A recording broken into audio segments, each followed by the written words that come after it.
2019లో Telugu Desam party అధికారం దెబ్బతినడానికి కారణమైనటువంటి దాంట్లో దారుణమైనటువంటి దెబ్బతినడానికి కారణమైనటువంటి దాంట్లో గ్రౌండ్ లెవెల్లో జన్మభూమి కమిటీలు ఒకవైపు రెండో వైపున డ్వాక్రాలో పెత్తందారులు ఒక మనిషికి పెత్తనాలు ఇస్తూ ఉండటం, అక్కడ కొన్ని డ్వాక్రా గ్రూపులన్నీ ఒక మనిషి కిందకి పెడితే ఆ మనిషి రాజకీయపరమైనటువంటి నిర్ణయాలు చేయమని చెప్పేసి ఒత్తిళ్లు చేయడంతో వాళ్ళందరూ ఆగ్రహించారు. అదే సందర్భంలో ఉపాధి హామీకి సంబంధించి ఒక ఇన్ఛార్జిని, ప్రతి గ్రూప్కి ఒక ఇన్ఛార్జిని పెడితే వాళ్ళు పార్టీ కోసం పనిచేస్తా, లేదంటే వాళ్ళు వీళ్ళ డబ్బుల్లో నుంచి చందాలు వసూలు చేసుకునేటటువంటి స్టేజ్లో కోపం వచ్చి వాళ్ళు వ్యతిరేకంగా ఓటేశారు.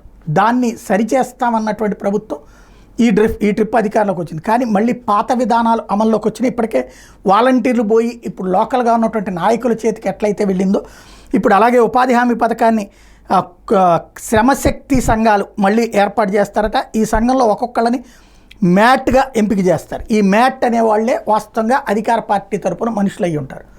వీళ్ళని ప్రభుత్వ కార్యక్రమాలకి లేకపోతే కనుక పార్టీ కార్యక్రమాలకి తీసుకెళ్తుంటారు. అలా లేకపోతే నీకు పనిపించనని చెప్పేసి సతాయించడం చేస్తూ ఉంటారు. వాస్తవంగా ఇవాళ రోజున కూలీల్లో బాగా చైతన్యం వచ్చింది. పార్టీ కార్యకలాపాలకు వాడుకుంటే అంగీకరించేటందుకు సిద్ధంగా లేరు. ఈవెన్ డబ్బులు ఇచ్చి తీసుకెళ్ళినా కూడా అంగీకరించడానికి సిద్ధంగా లేరు. వాళ్ళకి ఇష్టమైతే వస్తారు, లేకపోతే లేదు. అలాంటి రోజుల్లో ఇప్పుడు ఈ విధమైనటువంటి విధానం కరెక్టా కాదంటే, అమల్లో ఉన్నప్పుడు ప్రభుత్వం మన చేతిలో ఉన్నంతసేపు బాగానే ఉంటుంది, భవిష్యత్తులో ఎట్లుంటుందో చెప్పలేము.